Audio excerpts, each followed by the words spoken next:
Bienvenue sur Africa 24 dans cette nouvelle édition du Non-Stop Info. Voici les titres de l'actualité. L'Union africaine vise plus d'autonomie et une meilleure efficacité. L'institution panafricaine veut se réformer en profondeur et prévoit plusieurs actions en 2019 pour parvenir à cet objectif.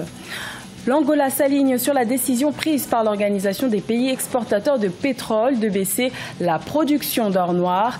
Une réduction de 47 000 barils par jour a été annoncée. Et les autorités ivoiriennes déclarent la guerre aux cliniques clandestines. Un contrôle sanitaire a été ordonné le 3 janvier à Abidjan pour mettre fin à l'exercice illégal de ces établissements. Mais tout d'abord, le Gabon a connu un soulèvement militaire ce lundi 7 janvier. Vers 4 heures du matin, des militaires ont pris le contrôle de la radio d'État. Insatisfait du message délivré le 31 décembre par le président Ali Bongo Ondimba, en convalescence et absent du pays depuis fin octobre 2018, ils ont annoncé la mise en place d'un Conseil national de la restauration.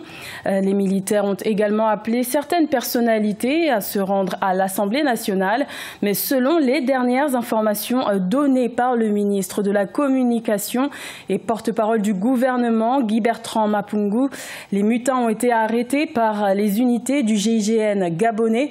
La situation serait désormais sous contrôle. L'Union africaine a entamé plusieurs réformes sous l'impulsion du chef de l'État rwandais Paul Kagame, aussi président en exercice de l'organisation.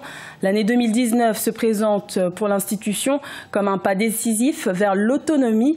Le premier sommet de l'année s'ouvrira le 9 février à Addis Abeba en Éthiopie. Siamlo Victoria Sedje.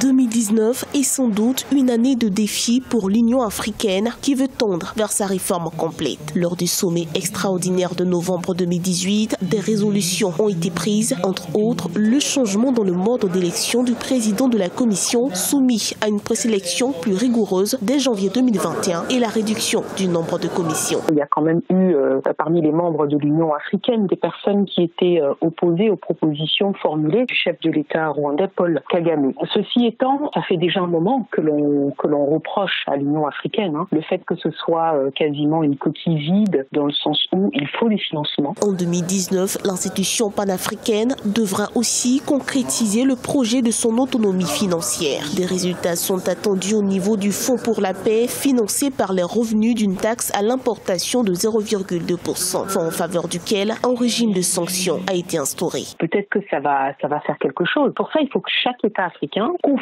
à cette Union africaine tout le respect, lui confère ce droit, mais pour qu'on parle de droit, etc., il faut aussi que chacun contribue. Mais est-ce que cette taxe-là, qui a été mise en place, sera suffisante? Point d'interrogation. Il y a des membres de l'Union africaine qui ne contribuent pas. Les discussions sur d'autres réformes majeures qui divisent les 55 États membres devront également se poursuivre. Il s'agit notamment de la proposition de renforcer l'autorité du président de la Commission et de la ratification par tous du protocole de la zone de libre-échange continentale.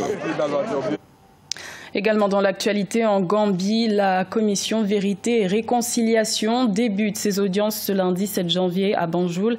Cette structure initiée par le président Adama Barrow donne la parole aux Gambiens. Elle ne fait pas office de tribunal, mais doit enquêter sur les violations des droits de l'homme commis sous le régime de l'ancien président Yahya Jammeh, c'est-à-dire de 1994 à 2016. La commission, qui a un mandat de 2 ans, pourra recommander l'ouverture d'enquêtes si cela s'avère être nécessaire. L'Angola est le premier pays africain membre de l'OPEP à appliquer la baisse de la production pétrolière décidée début décembre 2018. Les autorités ont annoncé une réduction de la production d'or noir de 47 000 barils par jour sur plus de 1,5 million de barils. Un risque pour cette économie africaine puisqu'il n'est pas sûr que tous les pays de l'organisation emboîtent le pas. Angelo Migno. L'Angola s'apprête à vivre une période de grande mutation dans sa filière pétrole. Avec une production initiale de 1,5 million de barils, le pays a décidé de réduire sa production de 47 000 barils par jour pour espérer impacter les marchés internationaux. Cette initiative entre dans le cadre d'une mesure prise par les pays membres de l'OPEP, Organisation des pays exportateurs de pétrole, qui est de réduire l'offre mondiale de 1,2 million de barils par jour pour une durée de 6 mois. Cette approche engagée par les pays de l'OPEP peut bénéficier à l'Angola. C'est-à-dire l'Angola n'aura plus forcément besoin de produire davantage pour gagner autant. Et bien entendu, s'il parvient à recueillir un peu plus d'argent, ça permet à l'État de faire face à ses engagements. La mesure prise par l'Organisation des pays exportateurs de pétrole vise à rééquilibrer les cours de l'or noir sur les marchés internationaux. L'État, avec les moyens, peut déjà permettre, ne serait-ce qu'aux communes, de gérer ces petits problèmes de traitement de surface. Les petits marchés également, on peut les développer. Les plateaux sanitaires, ça va être développé. Les enseignants pourront être bien payés. Les évacuations sanitaires, pratiquement, pas belle vie qui va retourner en Angola à la faveur de cette mesure. Pour combler la baisse des cours du pétrole, l'État angolais avait déjà engagé un certain nombre de réformes. Environ 5 milliards de dollars ont été alloués à des projets du secteur privé à haut potentiel de substitution des importations et de promotion des exportations, notamment dans la production alimentaire, la pêche et l'agro-industrie. Bonne performance économique pour le pays du président Paul Kagame. Le Rwanda pourrait atteindre une croissance économique de 7,8% en 2019 contre 7,2% en 2018 grâce à 3 secteurs clés qui sont les services, les investissements étrangers et le secteur de l'industrie. Reportage de notre correspondant Fraternda Keisenga. En juin 2018, le Fonds monétaire international a maintenu les prévisions de croissance économique du Rwanda à 7,2% contre 6,1% en 2017. Selon l'agence de consultance PwC, les prévisions de croissance économique en 2019 sont de 7,8% avec comme pilier les secteurs des services et de l'industrie. Premièrement, on va assister à un flux d'investissements directs étrangers en 2019. Ensuite, il faut s'attendre à la hausse des exportations, comme ça a été le cas en 2018 à l'échelle de 69%. Grâce au développement du secteur industriel, on va sûrement continuer à avoir une bonne performance économique. Le développement dans le secteur industriel est attribué en grande partie à la campagne de production et de consommation des produits Made in Rwanda, campagne lancée par le gouvernement rwandais en 2015. C'est clair que la croissance économique pour 2018 va surpasser les projections de 7,2%. Cela veut dire qu'il faut s'attendre à une baisse en 2019. Lorsqu'on commence avec un chiffre trop élevé, cela demande beaucoup trop d'efforts pour le maintenir. Et sincèrement, je pense que la croissance en 2019 sera en dessous de 7%. À part une faible contribution du secteur privé dans la croissance de l'économie rwandaise, les analystes prévoient une diminution de croissance dans le secteur agricole qui emploie plus de 70% de la population rwandaise. Prévue à 4,5% en 2019, la croissance agricole était de 5,6% en 2018. Les autorités ivoiriennes luttent contre la prolifération des cliniques clandestines. Le déploiement de la police sanitaire a été ordonné le 3 janvier dans le district d'Abidjan pour mettre fin à l'exercice illégal de certains centres de santé. Mathilda Diaby.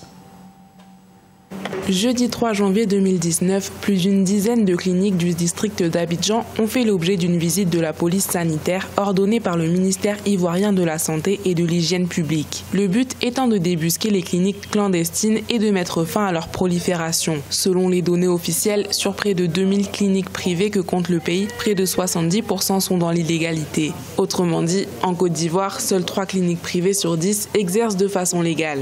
Le ministre Aka Awele déploie la police sanitaire sur le Grand Abidjan pour lutter contre les établissements sanitaires clandestins. Cette action contre la prolifération des cliniques privées clandestines vise à lutter contre la mauvaise qualité de soins offerts aux populations dans ces officines de santé. Il s'est agi au cours de ces visites inopinées de faire un contrôle administratif et technique.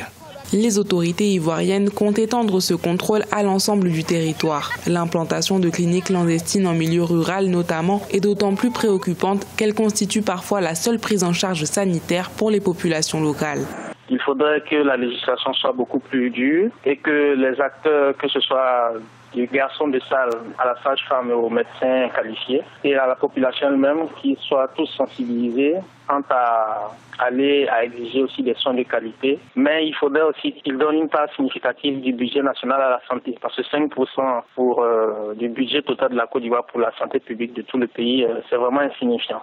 Les cliniques clandestines repérées à l'issue du contrôle effectué jeudi 3 janvier 2019 ont fait l'objet d'une mise en demeure, d'une convocation pour certaines et d'une fermeture pour d'autres.